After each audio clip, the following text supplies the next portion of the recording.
กันตะกี้กันไล่เองกันเมียโดนกันตะกี้จะตัวนี้ตัวโดนตุกอารับครับจะตัวนี้ไอ้ตากันตะกี้มีเจ้าเจ้ากากันตะกี้มีเจ้าเจ้ากานี่ไหมไปหมอเอ็นเต็นตูเอ็งที่สามตุ่มบูเลยอาจจะช่างพอจะพี่ลมตุยเสร็จละเมื่อไรเลยจุ๊พอจะพี่ลมมันพอจะพี่จังลมหล่นชกเลยกะอริมจูนั่นเลยตุกบอกซ้ำตุยโดนตุกแกมานี่โดนแกนเถอะจะมานี่ตามานี่ไหนปุ้ยเลยนะไหนปุ้ยเลยต้องนี่จูอันนี้กันช่างหาหลังจูตุยเลยมันตีถูบ่ตุยมันตีถูเลยถูเรากันช่างอันนี้จะกันช่างหาตัวนั่นนี่จูให้ฮิอิตาลีอันนี้อะไรเก่าอะไรมั่วมีอะไรเตะสมัยว่าใส่หนัลเบียกูเป็นสังไอ้นี่ตัวกูสมปลีตัวนี้มินกันเก่าวังใจโบล่าเอ็นนี่ตะกับโบล่ามั่วโอเคอันนี้เลยโบล่ามั่วคารินอิตาลีค่ะอันนี้เลยเจ้าที่ตัวอิตาลีมั่วตัวนั้นเตะสังเกตอันนี้มั่วอินดูแลต่างบ้านสร้างบ้านนี้หนังนี่ปออินเจ้าก้าอินเจ้าก้าที่ปอจะวันปุ้ยหนักรมเวรเลยไม่ที่คอยที่ปอยในหนักเลยไหมคอยมอยหนักตักไหมดัดหลังมินหัวแล้วบอกไอ้พายไงอินเอ็นโดนนี่จ้ะนี่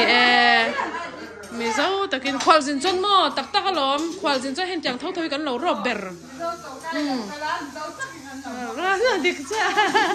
กันไอ้คำไทยเราแหละกันไอ้หนิงไทยเราก็ล้อมจะจะตายหนอนรุ่นหาหลังบิ๊กจ้าเตะแรงไม่ดิสคาวน์ก็จะไปใส่เต็มจอกฟรีแต่พอโดนล้อมตลอดใส่ไทยเลยเนี่ยอีเจ้าก็จะหนักแน่ไหมอีนั่งมานี่ร้องแข่งกันมีให้ตีเลยแฟกหมอ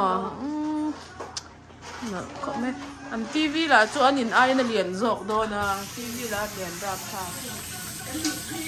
จับจารึกุดอะไรฮิตจับแล้วไม่ให้จับจารึกุดกันละเละเราอันนี้เห็นไหมกันละคำเราอันนี้ยังไงกันละเอ็นจับไว้กันหลูนาเตี้ยอ่ะไปนี่ปอจะเดี๋ยวว่ากันคำเราดีบ้างเลยมาเสียขายที่ไรเสียอันนั้นตัวเราวันนี้วันนี้ดูเลยป่ะวิฮะดูโซ่ตักอินวันเชมกันปวดแล้วตัวมาต้องขัดตู้ให้กันเอ็นกุยเทยแล้ววังคุณหมอจุ่มไม่รู้หรอจะอุ่มไม่ถึงหรือยังไงจะอุ่มมั้ยจะอุ่มจุ๊เนี่ยสอุ่มบัวละที่บอกสีเราคุณหมออาริมกันหินเช่นนั้นไอ้ยี่หม้อกันลุงว่าบ้าเลี้ยงเบลงว่าสิเตะกัชเต่าอาริมันจังเฮียนหม้องัดชินพัดริมเตะอังมั้ยีบเวมอตุยสควิสนั่นใช่ไหมขมีเราขมีอุ่มนี่นั่งมาอุ่มมั้งนี่มั้งอาริมีกันอาริมันจะเล่นกันยังไงกันเชียร์ไม่ยี่หม้อที่เรากันหมุกบังเฮ้ยกันจะกินเขาเนี่ยกันหมุกบังมินเจ้างามังเอ็มวะเจ้าให้ชอชีมีวันเจ้าเรียตักเนี่ยตุยโดนตกวันนี้กันฟ้าน่ะตูดซูมันเตียงบูลด็อกเตียอมทิ้งขานี่มันบูลด็อกเตียกันเชียดลาเป็นบิลดิ้งขานี่ตูดซูบูลด็อกอันนี้ตัวเราว่า falling price อันนี้ตัวนี้ให้มีตัวอะไรเฮียนี่มากันกำลังที่มันพร้อมตักก็เอามาให้ซาเผาตักเนี้ยปอเฮียนี่ซาเผาปอนหลอกเล่นยังให้เงี้ยเลยห้องนี่อันที่หูเต้ไอ้นี่ปอนเอาปังอินใจนะแต่แหละอินลำปอยหมดเต้กันเราหูฝกปัดตักแล้ววินกันเตี้ยกันกัลดอนนี่กันช่วงนี้ตาอันที่นี่อันจอร์แดนจุมินี่จนเอ็งจ่าตีแต่เหี่ยวมันแหวกอะไอ้ฮีมาลำตัวนักการหัวนั่นลำฮีกองที่ไลน์คันยะจวนนี้ไอ้ฮีไอ้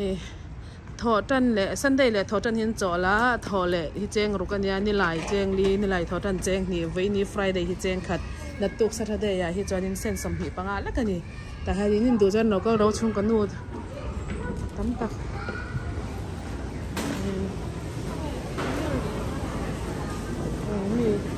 นี่กันก็ตำแวนนอนเลี้ยมเราหนิมั่วnhìn tắm khóc mấy nอนเลี้ยแต่กันซ่องแหวงแล้วมาสับเลี้ยรันนี่ขี้ให้ให้ละกันทำเท่าไรจะมีเจ้ากันบาซาร์น่ามีทำเท่าไรจะให้ตำไงไหมไอ้จุดจะช่างเงินตัวละเจนเล่นเตะเจ้าเสียงกันบาซาร์ไทยนี่ค่ะนี่ต่างอินดูจนเราพวกเราเวโร่แอดเดรสก็เราด่าสักของเจ้า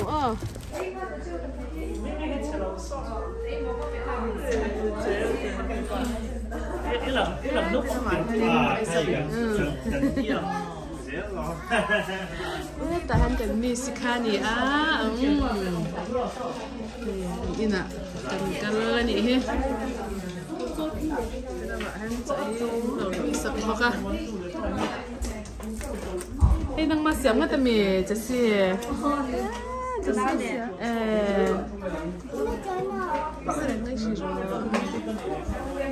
กันแข่งกันหนแข่งตัวที่ชะซาหลอกกันจะมั่วไอ้เลยที่เราบวชใส่งานต้องมากันเรื่องว่ามันเรื่องเร่เร่ไอ้นี่เป็นจูบิสานะจังเงินกันเราแข่งตัวหรอ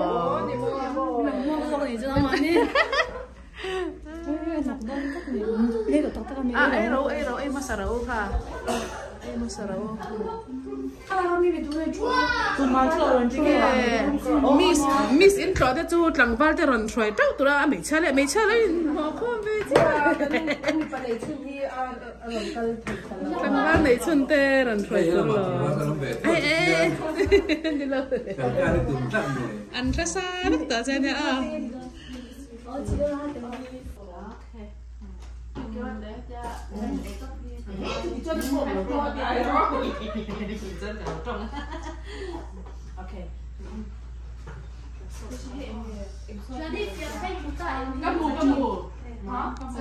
video cái gì là lò lẽ cái cái lúc này trên cam anh sắp ra vừa là cái gì không lâu các được khen không đông để tôi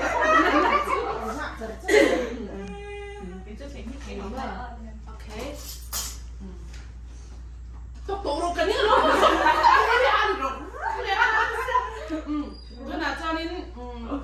tôi nào cho nên hay ta cho nên cảnh cái năng mà sau đây nấu bằng em khăn này thế đó nấu bằng em khăn nên ơi hả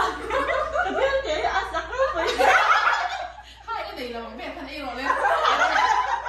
ăn cái nữa anh này hay thì là mà hay đi lấy rồi lại thì lại là thế này tắc mò anh này hay là mà hay in nó lại đét lại thì lại bây giờ cái sốt chè Dek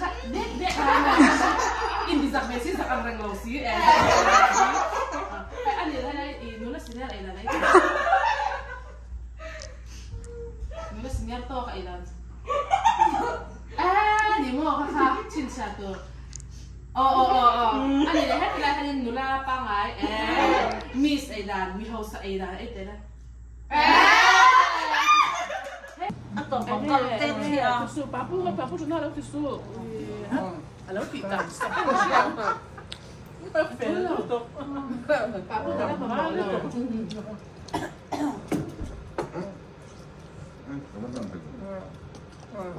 anh chụp hình lên nếu mà TV kan đủ sắc lắm tuh kan pellet papu dan dua sama là vợ thằng câu cái ăn biệt gì anh muốn biết tổ chứ anh muốn biết tổ chứ cái gì không anh muốn biết cái không hay cái cổ nó nói chung là tôi làm bùrê mà